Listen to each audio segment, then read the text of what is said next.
আমরা অনেকেই আছি রাস্তা দিয়ে হাঁটার সময় মোবাইল স্ক্রিনের দিকে তাকিয়ে থাকি, সেক্ষেত্রে আমাদের আশেপাশে কি আছে আমরা কিন্তু বুঝতে পারি না, অনেক সময় অনেক দুর্ঘটনা হয়ে যায়। বাট আমাদের মোবাইলে খুবই ইন্টারেস্টিং একটা সেটিং রয়েছে।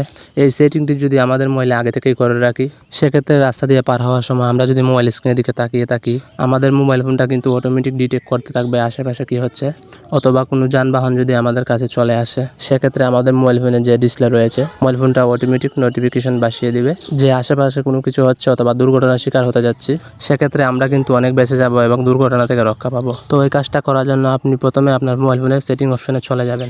যাওয়ার পর সেটিংয়ে যে সার্চ বক্স আছে এখানে ক্লিক করবেন এবং আপনাকে এখানে সার্চ করতে হবে হোয়াটসঅ্যাপ লেখে। এই যে দেখুন অপশনটা কিন্তু চলে আসছে, এই অপশনটির উপর জাস্ট ক্লিক করবেন। এবার এই যে দেখুন এই অপশনটিতে দেখাচ্ছে এটা কিভাবে কাজ করবে। একটা মানুষ হাঁটছে, এটা কিন্তু ডিসপ্লেতে বোঝা যাচ্ছে। তো আপনি কি করবেন, নিচ থেকে নেক্সট অপশনে ক্লিক করবেন। দেন এই যে দেখুন ফিজিক্যাল অ্যাক্টিভিটি নোটিফিকেশন লোকেশন, মানে কিভাবে কাজ করবে এখানে কিন্তু বিস্তারিত দেওয়া আছে। এবার নিচ থেকে এখানে আপনি নেক্সট অপশনে ক্লিক করে দিবেন, তারপর নিচ থেকে ডান অপশনে ক্লিক করে দিবেন।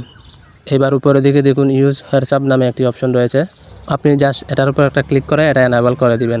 তো বন্ধুরা আমাদের কাজ কিন্তু শেষ। এই কাজটা করে দিলে রাস্তা দিয়ে হাঁটার সময় আপনি যদি মোবাইলের দিকে তাকিয়ে থাকেন, সেক্ষেত্রে অটোমেটিকলি আপনার মোবাইলে ডিটেক্ট করা শুরু করে দেবে। তো অবশ্যই ভিডিওটা শেয়ার করে আপনার বন্ধুদেরকে পাঠিয়ে দেন। ধন্যবাদ, সবাই ভালো থাকবেন।